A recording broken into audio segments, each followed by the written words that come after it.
मौका है नहीं, बस एक कार्रवाई शुरू हो चुकी है निकाह की। नहमदुहु व नसल्ली अला रसूलिहिल करीम अम्मा बाद। अऊज़ु बिल्लाहि मिनश शैतानिर रजीम। बिस्मिल्लाहिर रहमानिर रहीम।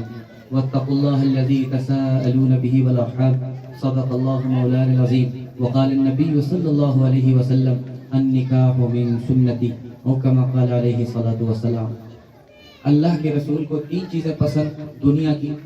सबसे पहली चीज़ नमाज, दूसरी चीज़ दुनिया की जो अल्लाह के रसूल ने पसंद किया खुशबू, तीसरी चीज़ दुनिया की जो सबसे ज़्यादा पसंदीदा थी अल्लाह के रसूल को वो औरत, जिसकी निस्बत से हम लोग यहाँ पर जमा हैं।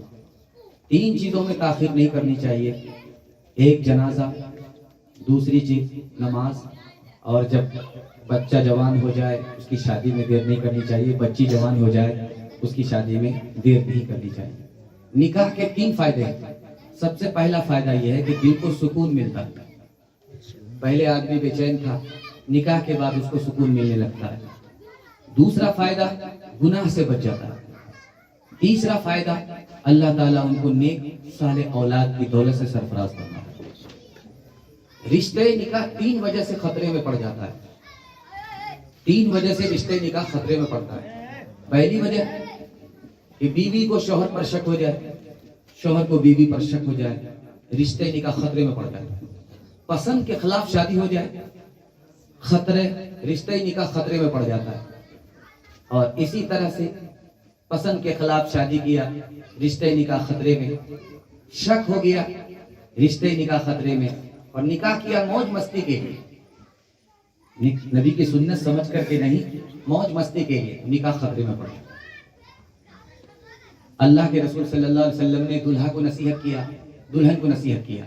ये मुख्तसर सा वक्त है, निकाह की मजलिस है। दुआ कीजिए अल्लाह इस रिश्ते को कबूल फरमाए और तादमे हयात इसको निभाने की दोनों तरफ से मुकम्मल सआदत दोनों को अता फरमाए। अल्लाह के रसूल ने अपनी बेटी से कहा, बेटी मैं तुम्हारा बाप हूँ, अली तुम्हारे शौहर है। अली की इजाजत के बगैर तुम मेरे यहाँ आओगी तो दरवाजा बंद मिलेगा, खुल नहीं सकता। मैं तुम्हारा बाप हूँ, अली तुम्हारे शौहर हैं। शौहर को नाराज मत करना। अगर शौहर को नाराज करोगी और मैं जिंदा रहा और तू इंतकाल कर गई तो मैं नमाज जनाजा पढ़ूंगा भी नहीं, पढ़ाऊंगा। हजरत अली से कहा कि अली ये मेरी बेटी है, ये फातिमा है, मेरे जिगर का टुकड़ा। जब इसको कोई तकलीफ पहुंचती है तो डायरेक्ट हमको तकलीफ होती है, और जब मुझको तकलीफ होगी तो खुदा को गवारा नहीं। अल्लाह के रसूल सल्लल्लाहु अलैहि वसल्लम ने आखिरी नसीहत फरमाई दुल्हन से, ये शौहर तुम्हारे लिए जन्नत है, तुम्हारे लिए दोज़ख है। अगर तुम इसकी खिदमत करोगी तो सीधे जन्नत में जाओगी शौहर की खिदमत की वजह से। अगर तुम इसकी नाफरमानी करोगी तो सीधे जहन्नम में जाओगी शौहर की नाफरमानी की वजह से। और खास बात दूल्हे को क्या नसीहत की अल्लाह के रसूल ने, कि तुम्हारी कुर्बानी से बढ़ करके तुम्हारी बीवी की कुर्बानी है। या रसूल अल्लाह ऐसा कैसे हो सकता, कमाते हम हैं, ये तो रानी बन करके घर में बैठ करके खा रही है, जो भी मुसीबत उठानी पड़ती है हमको पड़ती है, इसकी कुर्बानी मुझसे ज्यादा कैसे हो सकती। अल्लाह के रसूल ने फरमाया कि देखो, अगर तुमसे शादी से पहले कहा जाता कि शादी करने के बाद तुमको माँ बाप को छोड़ना पड़ेगा, खानदान को छोड़ना पड़ेगा, तो तुम कुंवारे रह जाते, शादी नहीं करते। लेकिन कुर्बान जाओ इस लड़की के ऊपर, शादी के बाद माँ बाप को भी तुम्हारी खातिर छोड़ देती है, खानदान को भी तुम्हारी खातिर छोड़ देती है, इसकी कुर्बानी का लिहाज करना। आखिरी नसीहत पर इस पैगाम को मैं खत्म कर रहा हूँ। हजरत उमर ने कहा कि औरत 4 एहसान करती है एक मर्द के ऊपर, अगर इसको ध्यान में रखे तो कभी झगड़ा नहीं होगा। झगड़ा कभी होगा नहीं, हो गया तो खत्म हो जाएगा, बाकी रहेगा नहीं। 4 एहसान करती है। माँ बाप ने उसको रानी बना करके भेजा, हमारी मोहब्बत में खाना पकाती है, बाबरचन हो गई। माँ बाप ने रानी बना करके भेजा था, हमारा कपड़ा धोती है, धोबन हो गई। दूसरा एहसान। तीसरा एहसान, हम अपने बच्चे का पखाना नहीं काटते, पेशाब नहीं काटते, और ये औरत हमारे बच्चे की मोहब्बत में पखाना भी काटती है, पेशाब भी धोती है। भंगन हो गई। हम घर को छोड़ करके बाहर चले जाते हैं, ये घर की हिफाजत करती है, اور جس حال میں گھر چھوڑ کر کے گئے تھے وہاں سے واپس آتے تو اس سے بہتر حالت میں دیکھتے ہیں. یہ چپراسن ہو گئی. ایک عورت اپنے شوہر پر گھر پر 4 احسان کرتی ہے. اگر اس احسان کو یاد رکھا جائے تو کبھی جھگڑا نہیں ہوگا. رخصتی کا موقع تھا, سب لوگ رو رہے تھے, ایک آدمی ہنس رہا تھا. تو چھوٹا بچہ بولا کہ ابا حضور ایک آدمی ہنس رہا ہے. کہا کون ہنس رہا ہے؟ یہ دلہا بابو ہنس رہے ہیں. کہا رخصتی کا موقع ہے, ایک آدمی ہنس رہا, سب رو رہے. جوان بیٹی کو رخصت کیا جا رہا ہے. جن لوگوں نے رخصت کیا ہے تو وہ منظر بڑا عجیب ہوتا ہے, کلیجہ منہ کو آ جاتا ہے. بڑا عجیب منظر ہوتا ہے. 18 سال اپنی بیٹی کو, لاڈلی کو ناز نخرے میں پال کر کے ایک باپ اس کو جب رخصت کرتا ہے تو کلیجہ منہ کو آ جاتا ہے. رخصتی کا موقع تھا, وہی منظر تھا. نانی بھی رو رہی ہے, دادی بھی رو رہی ہے, ماں باپ بھی رو رہے ہیں, خاندان رو رہے ہیں, سب رو رہے ہیں, لیکن ایک آدمی ہنس رہا ہے. تو چھوٹا بچہ بولا کہ ابا حضور دلہا ہنس رہا. کہا کہ بیٹا گھبراؤ نہیں, رخصتی کا موقع, ابھی تو ہم لوگ رو رہے ہیں, زندگی بھر اسی کو رونا پڑے گا.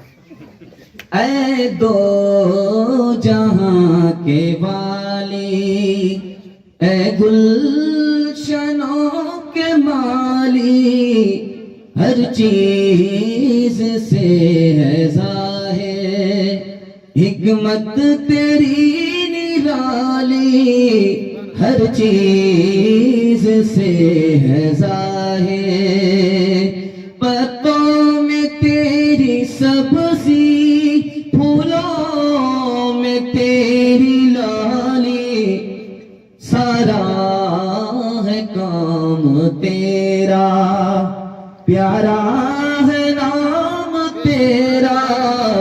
اے دو جہاں کے والی, آبے رواں کے اندر مچھلی بنائی تو نے, آبے رواں کے اندر, آبے رواں کے اندر مچھلی بنائی تو نے, مچھلی کے تیرنے کو آبے رواں بنایا. تعریف اس خدا کی جس نے جہاں بنایا, کیسی زمین بنائی, کیا آسمان بنایا. تعریف اس خدا کی. سورج سے ہم نے پائی گرمی بھی روشنی بھی, سورج سے ہم نے پائی, سورج سے ہم نے پائی گرمی بھی روشنی بھی. کیا خوب چشمہ تو نے اے مہرباں بنایا. تعریف اس خدا کی. وعدہ کیجئے انشاءاللہ شادی کو بہت سستا کریں گے, جھوٹی شان دکھانے کے لیے پیسے کو پانی کی طرح نہیں بہائیں گے, سنت کے مطابق شادی کریں گے. ہاتھ اٹھا دیجئے انشاءاللہ. دوسرے کا کھائیں گے اپنا بچائیں گے, ہاتھ اٹھائیے انشاءاللہ. سبحان اللہ بحمدہ و سبحانک اللہم و بحمدک.